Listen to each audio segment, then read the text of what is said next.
This is the Ohio Adult Allies Podcast. Welcome. Here, our mission is to develop, inspire, and empower youth leaders. Our topic for today is Youth-Infused Coalition Work from the Youth Perspective, with special guests Michael DeLong and Alex. Now here's our host, Mackenzie Kay. All right. Hello, everybody. My name is Mackenzie Kay, and I'm so excited to share a conversation about youth-infused coalitions today. In Ohio, there are many coalitions focusing on mental and behavioral health, but youth involvement can really vary through each coalition. So today, we are talking with Michael and Alex from River Hills Prevention Connection about how youth are included in their coalition work. Before we get started, let's do some introductions. Why don't you each tell us a little bit about yourself? What is your name, preferred pronouns, and relationship with the coalition? My name's Michael DeLong. My pronouns are he and him. And my relationship with River Hills Prevention Connection is I volunteered there with them through my youth. And now as an adult, I work through their fiscal agent impact prevention. My name is Alex. I go by he and him, and I started with Impact a few years ago, similar to how Michael did. I started in middle school, and now I volunteer in high school. As for the River Hills Prevention Connection, why don't we start off talking about what they do and specifically what role do youth play in the coalition? I can start off with that question.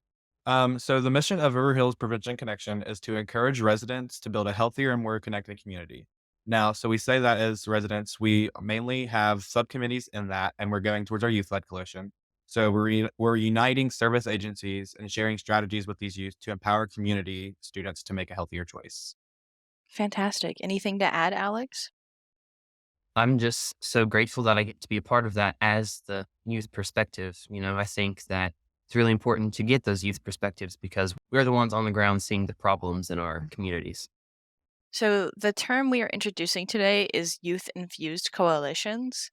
I looked up the definition of infused in Merriam Webster, and it means to be permeated with something that alters, usually for the better. So, how would you say that the youth are infused as per this definition in the River Hills Prevention Connection?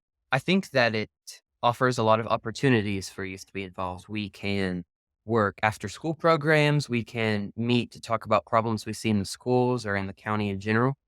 I think that I think that it gives us an amazing opportunity to really, take a step back, look at the problems and see how we can help solve those problems. And I think also to go along with that, we have two mantras that we kind of do here at Impact Prevention. Nothing for the youth without the youth. So to make it youth infused, truly, we can't go saying, hey, we know what's wrong with you. Let us adults fix it. And you sit by and tell us that we're doing everything just fine. Like we can't do it without them. They know, like Alex said, what's going on, when and where. And then another thing is it's youth led, adult guided. We're there just because, they're high schoolers. They can't do everything. We have a little more repertoire build up, more respect build up in the adult community. So we're just a resource for them. We're not, they are the people doing the work. We're just there to help them get it a little farther. Yeah, I love that. In public health, we often say nothing about us without us. And I think that it sounds like you guys really take that to heart. So it sounds like we talked about this a little bit in the last question, but is there anything else that you would say attracts youth to this type of work? I think just seeing upperclassmen in our schools attracts us to this type of work. If we see our friends, we see our teachers really participate in these events, it really makes us feel like we're doing something special. And I'm going to take a perspective from our local area. We're the Appalachian area. We're very kinship minded. We're very close family. And we see each of our school communities as a family. And we look for resources to help make it a better place. That's just naturally, I mean, and humans are like that in general. But here in the Appalachian region, it's a lot more obvious. And they see our organization as a way to improve their school communities, to improve the towns they live in. So it just draws them to it naturally, I think, as just decent human beings.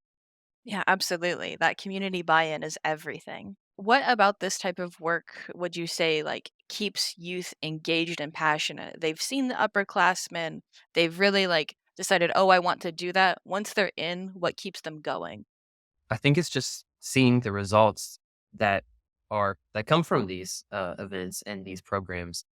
Um, it's just such a rewarding experience to know that you are actually making a difference within your school community. We organize like For example, at my school, we organize something we call a brain break, and it's towards the end of the year, close to finals. And just to see everybody relax and not have to worry about, getting those perfect grades, it just makes you want to keep going and just to try to make it a safe place for everybody. That's exactly it. The results that Alex are talking about. I mean, so I'm 20. I was probably, let's see, 16, 15, 14, 13. I was probably 12 or 13 when I first got involved in youth led. So I've been involved for a little while. Most of my growing life, I've been part of youth led, and I'm truly able to see stuff that prevention is all about long-term and short-term goals, what you get to see come to life. And with youth led, we really get to see that. And the stuff that I started on in middle school, now we get to look at survey results and be like, yeah, what we did made that difference. Like, it's really cool now is very popular in the prevention field is vaping prevention. Well, impact prevention in our youth coalition, we took that early on. Like, we took it when I was in middle school. We started it before everyone else did. Before we had that much information to know about it, we could tell it was becoming an issue before it was mainstream an issue. And like I can say for our area, it's not severe as an issue in throughout the rest of the state of Ohio because we were able to take that early on. And like seeing that as a result is another reason that I choose to keep working in it. Like I get to see the kids that I know in school now aren't vaping as much as the kids when I was in school. So I can really see how seeing the fruit of all of that labor is really a driving, encouraging force. Not only for you who got to see that work pay off, but also the up and coming youth. So, changing gears a bit, what is the biggest barrier preventing youth from getting more involved with this type of work? I think it's knowing about it. I know that a lot of schools are vaguely aware of impact, but they may not know all of the opportunities that they offer. Another thing is distance. Like we impact prevention or the River Hills Prevention Network. They're based in a town in Ironton, and they have the whole county. So schools that are farther away obviously have a harder time coming to those programs, those events. So maybe just branching out, which I think is a great solution. I mean, that's what Impact's doing now. They're expanding into the surrounding counties. But I would say knowledge and distance are the biggest two barriers for youth. I'd have to agree with Alex. Like the knowing who we are and what we do is a big one. And like I say, like the most complicated, I think, even when I tell my family what my job is, like trying to come up with a definition is the most complicated thing ever because I do a million different things. And like, how do I not just make it one broad definition for everyone to understand? Like I say, no one just says, I'm going in the prevention field. You fall into it by accident. And that's the same with this youth led work. Like we tried to attract people, but every single one of our youth have fallen into it accidentally and just fell in love with it. So, I mean, it's just truly getting them to understand what it is without have to make them experience it first. Absolutely. So, knowing all of that and everything we've talked about so far, but also your both of your lived experiences, what advice would you give to youth wanting to get involved? There's two types of people, in my opinion. You have the person that shows up to the pool, dips their toe in, decides if they're getting in or not. And then you have the person who hops right in the pool. They just, you know who it is. They always just hop right in. And I think with this youth led work, you got to be the person that just hops right in. You can't be nervous. You expect to make mistakes. And what you think is embarrassing, everyone else is already doing in the youth led field too. Like it's just so common that we're doing embarrassing things as people would probably think. But it's really not because if you look around, then there's like 50 of us doing it. So I think you just have to dive right in and just see where you go with it. Like there's no setting a full plan out and expecting to follow a strict agenda. It's just you just have to go with it.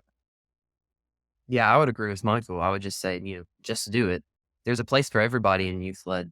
Um, it's okay if they don't like it. I mean, they don't have to do it. I think it's a great opportunity, a great experience. So I would just say, just do it. If you don't like it, you don't have to continue, but I really think you will like it. Absolutely. Thank you both for that. So, it's my understanding that there's quite a direct adult mentor youth relationship when doing this sort of work. So, what does the term adult mentor mean to you? Well, I really think it's someone that the youth can turn to. They're comfortable talking to, they're comfortable explaining the problems that they see within their schools, within their home life, even their just general community. It's really important to have a good support system, and good adult mentors are a part of that. So find trusted teachers, parents, guidance counselors, pastors, anybody that you can talk to explain your problems, and they're there to ha- um they're there to listen, they're there to give advice and just overall support you. I agree with Alex. Like, I'm gonna use the term adult ally over adult mentor because that's what we use in our field, and I just like the sounding of it a little better. But like in the adult ally, we're looking for someone who believes in that kids can make change. We're not looking for someone who's like, I'm educating these kids, they'll make change when they're my age. Like we're looking for someone who believes that children are our future, that the younger generations will make the impact now. They're not waiting 20 years to make it.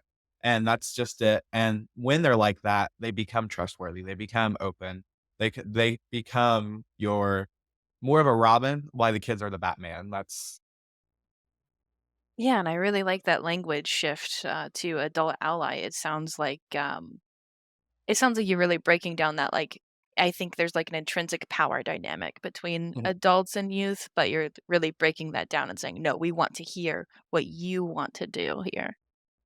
Yeah, that's like we said. That's why when you say mentor, I'm like, well, you're looking for the advice of the adult. Why with adult ally, we're working right by side. My seat at the table is just equivalent as if I'm the adult as the youth. Like it's not, I'm just one step above. We're all the same here. We all have ideas, and how do we bring them to fruition? Fantastic. So, what advice would you give to members of an adult focused coalition if they have a goal of infusing youth voices? I would say just listen to the problems. You can have assemblies, you can ask what the problems are. We surveys are a great way. We take a survey every year to directly link what the problems in the school are with their solutions. So I think just taking that first step of communication is vital. Listen to what they have to say, ask what they're seeing, and yeah, I mean, yeah, I guess that's it. And then to piggyback off that, I think if you're really wanting youth to show up to your meetings, like after school, into the true nitty gritty work of the coalition, you need to prove to these kids that you're a trustworthy person. Like you don't need to be, youth automatically assume, which is a bad thing to assume, but most adults don't understand what they're going through. And we don't fully, but we do the little parts. Like we've experienced all parts of it. So when you invite them to these meetings for the first time, make sure like if you have a seating, everyone's been sitting somewhere, make sure all the youth don't come in and are stuck sitting at the far end of the table by themselves. Tell your adults that's already part of the coalition, hey, we're gonna break it up today. Make sure the youth get involved. So when we're all speaking as adults before the youth start feeling confident to start talking, that they seem like they're part of it already. Like they're just already they feel like they've been to 20 meetings, not just this first one. And that's just really, like Alex said, listening to when they do come to those meetings. Don't cut them off nonstop. Don't be like, well, we don't know about that. Be like, okay, I understand where you're coming from. Keep going. Like it's just a big listening aspect. Oh, absolutely. I think in my experience, um, this community has offered great adult guidance to me and all of the other youth that are involved. Um, they, like Michael said, they don't cut us off. They don't say, no, I don't think about that. They let us explain our problems, and then they give their point of view, and they give their advice based on what they went through, while making sure that we understand that it's not the exact same and it never will be. So we try to use all of the different sources, all of the different people there together to create a problem because, like Michael said earlier, um, it is youth led, but the adults are there to, help us provide these results faster, better, more efficiently, farther than what we could do alone. So, just one more question as we wrap up here. If you were to try to convince a friend of yours to join, what would you say? I would probably, say, just do it. It's really fun. I would tell them about the rewarding experiences that I have personally felt that I know others have felt as well. Um, I would tell them about the different events that we do, the different programs we offer. Like Michael said, it's hard to explain what it all is in one broad term, but I would try to explain all of the different moving parts, the working together, the collaboration between adults and youth, and just really try to get them to see the importance of that, I guess. And then obviously we play a lot of games too. We have a lot of activities we do, a lot of, like I said earlier, brain breaks. We are about to have a winter break party that's bowling and laser tag. So just try to get them involved in these different events. So if they are those type of people that, like Michael said, likes to dip their toe in to see the temperature, they can start by coming to those events and hopefully work their way in. But I'd probably just try to get them to just start coming. When I was a youth, my favorite way to get my friends involved was through incentives. I'd ask our adults that were our adult allies at the time. I was like, what could we give away at the next meeting that my friends would like? Like, what do you guys have? So that was always my way. But I guess, like Alex said, I mean, they're really just convincing them. A lot of times they can tell that we feel very passionate about it. And if you're passionate, truly passionate about it, people will follow. Absolutely. Before we close out, is there anything else that you guys would like to add about youth involvement, the coalition work, really anything?